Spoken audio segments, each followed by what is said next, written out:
ગોત્રી વિસ્તારમાં જાહેરમાં medical waste ફેંકાતા સ્થાનિક રહીશોમાં ભારે રોષ જોવા મળ્યો। ગોત્રીના કલ્પવૃક્ષ કોમ્પ્લેક્સ સામેની ગલીમાં રોડના કિનારે બેદરકારી દાખવી મેડિકલ કચરો ફેંકી દેવાયો। જાહેર માર્ગ પર ફેંકાયેલા મેડિકલ વેસ્ટને કારણે સ્થાનિક રહીશોમાં રોગચાળો ફેલાવાનો ભારે ભય સાથે આક્રોશ જોવા મળ્યો। પ્રાથમિક તપાસમાં મળી આવેલી દવાઓ અને ઇન્જેક્શનની સામગ્રી એક્સપાયરી ડેટ વગરની હોવાનું સામે આવ્યું છે।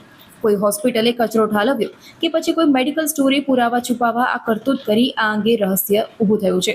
અગાઉ પણ ગોત્રી વિસ્તારમાં આરોગ્ય વિભાગ દ્વારા અનેક મેડિકલ સ્ટોર્સની સામે દંડાત્મક કાર્યવાહી કરવામાં આવી હતી। જાહેર આરોગ્ય સાથે છેડા કરનારા જવાબદારોની સામે કડક પગલાં લેવાશે કે પછી મામલાને ફરી રફેદફે કરી દેવામાં આવશે। બેદરકાર તત્વોની સામે આરોગ્ય વિભાગ હવે કેવા ઉદાહરણરૂપ પગલાં ભરે છે તેના પર સ્થાનિકોની નજર મંડી છે।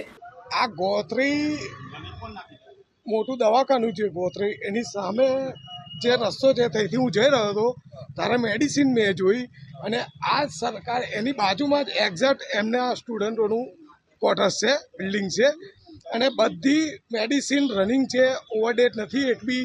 અને આ જથ્થો મેં જોયો એટલે મેં ઊભો રહ્યો અને મેં જાણ કરી।